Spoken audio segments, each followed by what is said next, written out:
welcome to another installment of Plaid Stallion's Toy Ventures. This week, well, it's a big one, a big green one. We're going to talk about Godzilla, particularly the Mattel Godzilla from the Shogun Warriors toy line. Just a very quick recap. Shogun Warriors was a toy line introduced by Mattel in 1977. It was a repackaging of popular Japanese series of toys, mostly called Jumbo Machinders. They were sold by a toy company called Popy, or Popy, I'm never sure how to pronounce that. The characters were based on popular Japanese television programs. Mattel saw the toys, and even though most kids wouldn't have heard of these characters, they knew it was a cool concept and marketed them to us, children, around the world under the banner of Shogun Warriors. It was a massive hit. Shogun Warriors launched just prior to Star Wars, and these giant robots were waiting on the shelves to satisfy our sci-fi hungry minds in 1977 while Kenner got its act together. Adding Godzilla to the mix in 1978 was a pure stroke of genius for Mattel. The Big G was going through a newfound popularity in the late 1970s. Sure, his movies were constantly running on UHF channels, but he also had his own Saturday morning series that debuted on NBC that fall, and he had his own Marvel comic book, just like the Shogun Warriors. Why they never got together, I don't understand, but it never happened. The Mattel Godzilla was slightly shorter than his mechanical counterparts, but he was still packed with the same kind of action features, such as a flicking tongue, wheels for feet, and a firing fist. Sure, that made no sense, but no single kid cared. We all wanted this toy. Interestingly enough, Popy, the true creators of the Warriors, launched their own version of Godzilla, dubbed the Jumbosaurus Godzilla, that same year. While the figures share some design elements, the two are drastically different, with this Godzilla featuring a much more screen-accurate head, tail spikes, and an added feature of a pull-string voice box that plays sounds of gunfire and, of course, Godzilla's signature roar. Let's give a listen.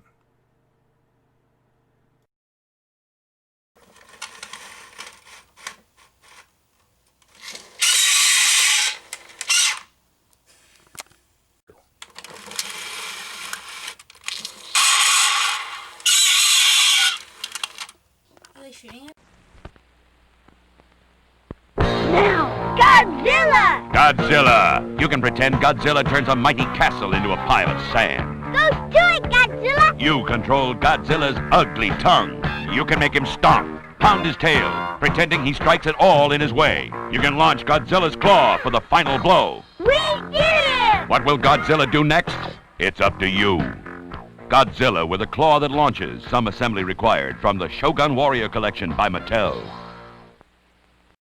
There is a lot of conjecture as to who came first, and I'm of the mind that Popy's was the original. I base this on the fact that the early Mattel Godzilla variations, and there are quite a few, have the words Japan inscribed on them, which tells me that Mattel based their Godzilla off of the Popy version, but made several aesthetic changes.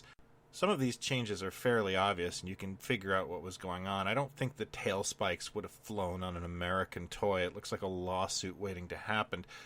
But other things, such as the simplified head sculpt, are probably manufacturing issues, just kind of getting the costs down. That would be my guess.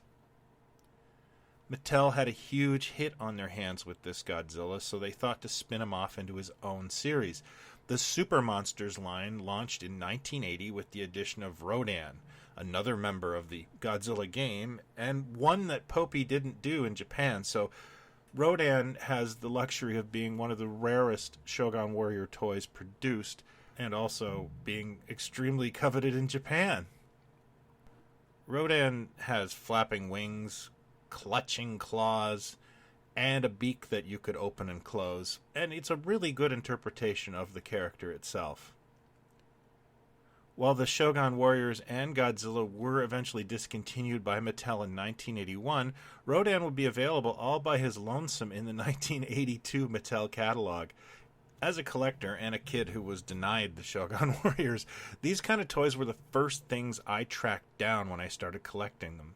I don't own any of these characters in the box, even though I really like the packaging, There's something more interesting about displaying these guys loose and all by themselves. In fact, I had a boxed Rodan and sold it because it didn't bring me joy, but I love having this loose one over my desk.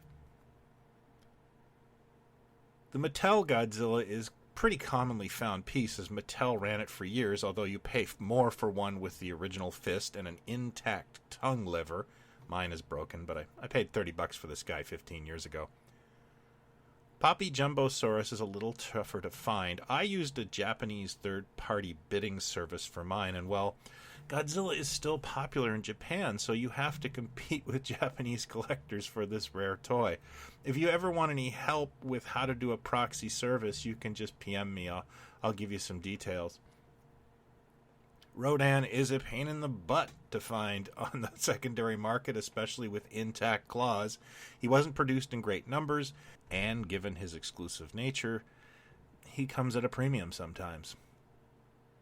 For my money, the Mattel Godzilla is one of the most iconic toys of the 1970s. It is right up there in the Hall of Fame with Stretch Armstrong and Steve Austin and the Mego Star Trek Bridge as being a really incredibly fun toy concept that kids loved in the 1970s. And I miss stuff like this.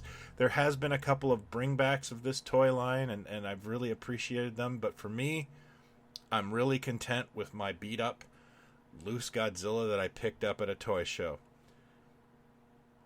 Did you have Godzilla as a kid? Do you prefer collecting some toys loose and some toys boxed? Let me know if I'm not alone in that. You can hit me up in the comments here, or you can join our Facebook group, Pod Stallions, where we talk toys like this all the time. I'd love to connect with you. Thank you as always for watching. If you're new to this, I hope you'll consider hitting like and subscribe. I do this every week. Until next time, have fun, be well, and talk toys, not people.